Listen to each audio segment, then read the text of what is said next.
It's a well-established fact that humanity began in Africa.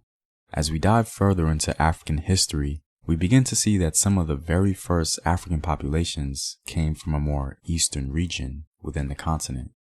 Migration patterns and human expansion across the continent aren't really a big focus when discussing African history, but ironically, migration patterns historically largely define what we see today, the Bantu expansion being the most popular. In theory, if it's true that some of Africa's oldest civilizations began in Eastern Africa and Africans inevitably moved throughout the continent, then we should expect to hear some oral history of other Africans claiming origin in the East. Interestingly enough, this is exactly what we observe.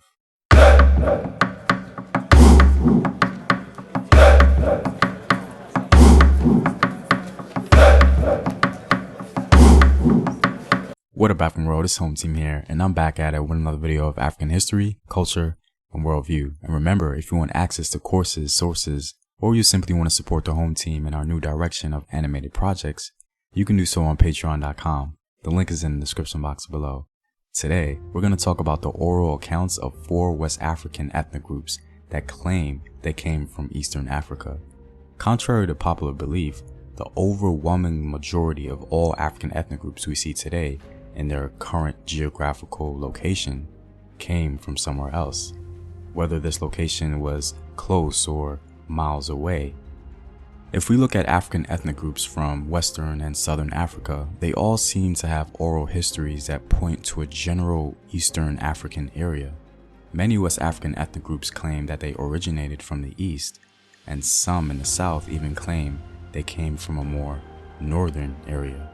For example, the Zulu and the Shona people of Southern Africa both claim they came from a more northern area, the Shona themselves specifically saying Tanzania. Now, this video is not to say that these particular Africans who claim an Eastern origin are actually Eastern Africans, as the people in West Africa today culturally and linguistically developed locally. Everything about the groups we will discuss are inherently West African, but their collective oral account speaks to the very core of African history and reveals the connections between African people. Now, there are many West Africans who claim origin in Eastern Africa, but their oral accounts are very broad and not necessarily worthy of note. But the West Africans we will speak of today have very striking oral accounts, not only concerning their origin in Eastern Africa, but some even name specific cities.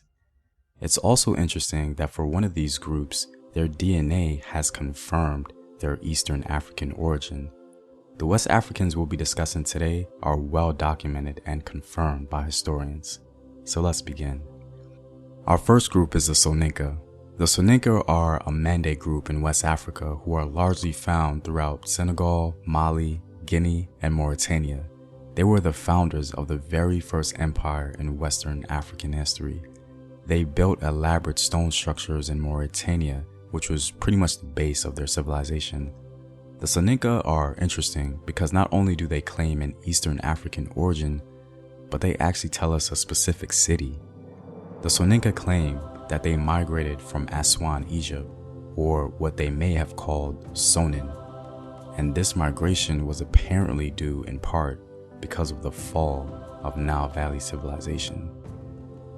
Now, our second group is the Balanta. The Balanta people are the largest ethnic group in Guinea-Bissau today. The name Balanta means those who resist.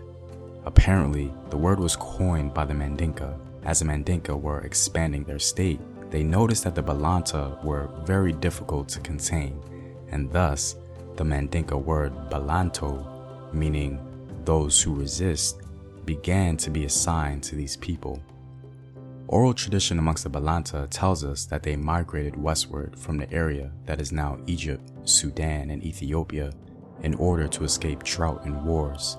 The interesting thing about the Balanta is that oral tradition isn't the only thing that places their origin in Eastern Africa. The Balanta contain the M1 DNA marker that is commonly found in the Nile Valley and East Africa region.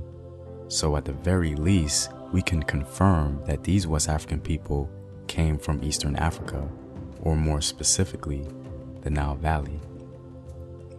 Our third group is the Songhai, and they probably have the most elaborate claim of them all. The Songhai are found primarily throughout Mali and the general Western African region. The Songhai people were the founders of the biggest empire in West African history, the Songhai Empire, and they absolutely stack up on specifics about their origin in Eastern Africa. They definitely have the strongest oral claim concerning their Eastern African origin. They might be the only West African group that speaks specifically about not only their origin, but their role and contribution to Nile Valley civilization. If you're an African history enthusiast, it certainly will give you goosebumps. The Songhai say that the people who later became known as the Songhai migrated specifically from Philae Island in ancient Nubia. One Songhai historian even named a city on their route, which went from Philae to Gao. You would think that the Songhai couldn't get any more specific, but the rabbit hole goes even deeper. In the Tariq-es-Sudan, which is the single most primary important document concerning the history of the Songhai Empire, the author confirms the specific role and contribution to Nile Valley civilization. After the Songhai migrated to West Africa in the city of Kokoya, the pharaoh called for some Songhai magicians to come to Egypt and perform. The city of Kokoya was well known for their magicians, and for an Egyptian pharaoh to have known them had to mean there was some sort of history of interaction at the very least. These claims of the Songhai are very specific and well documented. What's even more impressive, which further illuminates their claim, is the language of the Songhai, which some scholars assign as a Nilo-Saharan language and not Niger-Congo like their West African neighbors. So, to sum it all up, the Songhai claim a very specific place in ancient Nubia. Their primary historical documents confirm their interaction with the pharaohs of Egypt, and their language is not at all typical to West Africa. I would say the Songhai collectively have some of the best claims to a Nile Valley origin. For our final group, we have the Bamileke. The Bamileke are found largely in Cameroon.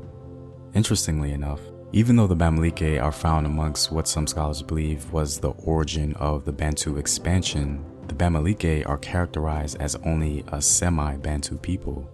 The Bamileke, like the Songhai, get pretty specific about their Eastern African origin. They claim they came specifically from Upper Egypt. They even have another specific piece of information that others don't have: a date. The Bamileke claim they left Upper Egypt in the 9th century, and after going to different areas, they finally settled in Cameroon in the 12th century. The Seneca, Balanta, Songhai, and Bamileke, out of all the West Africans, seem to have the strongest claim for a direct Eastern African origin. Despite their origins perhaps being from the East, these Africans ultimately created their great legacy in the West, even intermingling culturally, linguistically, and genetically with West African populations. Given the migration history of Africa, these stories were bound to exist amongst West African populations, and it's always interesting to see the parallels between these stories. Well, I'm all out, guys. If you like these videos and would like to support in its continued production, you can support the home team on patreon.com. The link is in the description box below. Know thyself. Remember your ancestors. Peace.